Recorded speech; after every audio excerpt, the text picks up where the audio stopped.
दोस्तों सरकार ने सिटीजनशिप अमेंडमेंट रूल 2024 को लागू कर दिया और उसके through officially citizenship amendment act implement हो चुका है। देखिए ये एक्ट 11 दिसंबर 2019 को पार्लियामेंट से पास हुआ था और अगले ही दिन 12 दिसंबर 2019 को इसको प्रेसिडेंट ऑफ इंडिया ने एसेंट दे दी थी। पर पिछले 4 सालों में इस एक्ट के अंदर के रूल्स नहीं नोटिफाई किए गए थे, इसलिए ये एक्ट अभियान में पड़ा हुआ था, ये ग्राउंड लेवल पर इम्प्लीमेंट नहीं हो रहा था। देखिए किसी भी एक्ट को एक्चुअली में इम्प्लीमेंट करने के लिए उसके अंदर के नियम कानूनों को, जिसको आप रूल्स बोलते हो, उनको नोटिफाई करना जरूरी होता है, क्योंकि उस रूल के आधार पर ही उस एक्ट के प्रोविंस के ग्राउंड लेवल पे इंप्लीमेंट किया जाएगा। और खास बात दोस्तों ये है कि ये एक्ट का इंप्लीमेंटेशन जस्ट इलेक्शन के अनाउंसमेंट से पहले ही है। देखिए लोकसभा के जो 2019 के लोकसभा इलेक्शन हुए थे वो हुए थे 11 अप्रैल से शुरू। आज 24 मार्च को मैं ये वीडियो रिकॉर्ड कर रहा हूँ। जैसे ही इलेक्शन शेड्यूल अनाउंस होगा वैसे ही model code of conduct play में आ जाएगा और मॉडल कोड ऑफ कंडक्ट के आने के बाद इस प्रकार के सिटीजनशिप रूल को लागू नहीं किया जा सकता। तो हो सकता है अगले कुछ दिनों में यहाँ पे मॉडल कोड ऑफ कंडक्ट लागू हो जाए और लोकसभा का इलेक्शन शेड्यूल अनाउंस हो जाए। सिटीजनशिप अमेंडमेंट एक्ट के बारे में बात करते हैं तो पाकिस्तान, बांग्लादेश और अफगानिस्तान के अंदर जो माइनॉरिटीज हैं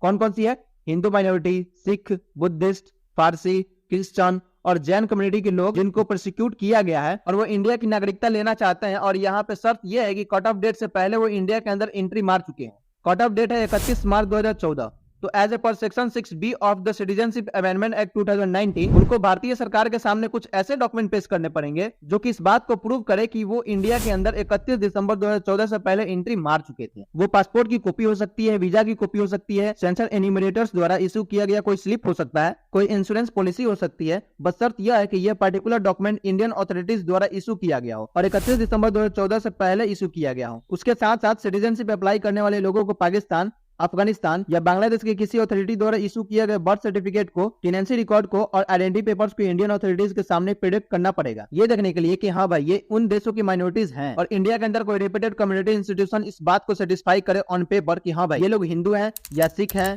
या बुद्धिस्ट हैं या जैन हैं या पारसी हैं या क्रिश्चियन हैं और इंडिया के नागरिक बनना चाहते हैं। नागरिक बनने के सारे डॉक्यूमेंट्स अपलोड होंगे इंडियन सिटीजनशिप online.nic.in पे। फोटोज भी ऑनलाइन अपडेट होंगी और जैसे ही एप्लीकेशन सबमिट होगी उसके बाद सिक्योरिटी एजेंसी के द्वारा स्क्रूट भी शुरू हो जाएगी। बट पाकिस्तान यहाँ पर इन माइनॉरिटीज के आड़ में कई अपने जासूस इंडिया के अंदर ना भेज दे। पूरे देश में डिस्ट्रिक्ट लेवल पर एक इंपावर्ड कमेटी बनाई जाएगी और इस इंपावर्ड कमेटी में अलग अलग डिपार्टमेंट के लोग होंगे। जो राज्य का डायरेक्टर सेंसस ऑपरेशन होता है वो इस इंपावर्ड कमेटी का हेड होगा। इसमें इंटेलिजेंस ब्यूरो से भी लोग होंगे, पोस्ट मास्टर डिपार्टमेंट से भी लोग होंगे, state and national informatics sector से भी लोग होंगे, डिपार्टमेंट ऑफ होम और डिविजनल रेलवे मैनेजर से भी। यह सब इसमें इन्वाइट होंगे और यह कमेटी इस बात पर फाइनल डिसीजन लेगी कि हाँ भाई इनको नागरिकता देनी है कि नहीं देनी है। एक और बहुत खास बात यहाँ पर जाननी जरूरी है कि जो लोग भी इंडिया की नागरिकता के लिए अप्लाई कर रहे हैं उनको अपने माता पिता का नाम बताना पड़ेगा। तो पाकिस्तान में, अफगानिस्तान में, बांग्लादेश में उनका जो बर्थ सर्टिफिकेट है या फिर उनके माता पिता का पासपोर्ट, जिससे एक बात क्लियर हो जाए कि उनके माता पिता की डेट ऑफ बर्थ क्या है, क्योंकि इससे आसानी होगी कि हाँ भाई यह बंदे एक्चुअली में एक माइनॉरिटी है, अफगानिस्तान, पाकिस्तान या बांग्लादेश। अब रिकॉर्ड तो इन कंट्रीज में फॉर्ज करना आसान है, इतना मुश्किल भी नहीं है और इंडियन अथॉरिटीज के लिए इसको ग्राउंड लेवल पे वेरीफाई करना बहुत मुश्किल है। लेट्स सी यह प्रोसेस कितना ज्यादा डिफिकल्ट होने वाला है, कितनी एप्लीकेशंस यहाँ पे एक्सेप्ट होती है और जाहिर सी बात है कि इस डिसीजन के ऊपर पॉलिटिकली अप्रोच होगा ही होगा। एक और बहुत इंपॉर्टेंट बात, नॉर्थ ईस्ट के ज्यादातर हिस्से सिटीजनशिप अमेंडमेंट एक्ट से एग्जेम्प्टेड है। जो असम, मेघालय, मिजोरम और त्रिपुरा के ट्राइबल एरियाज हैं वो सीए के एम्बिट में नहीं आते हैं। अरुणाचल प्रदेश, मिजोरम, नागालैंड,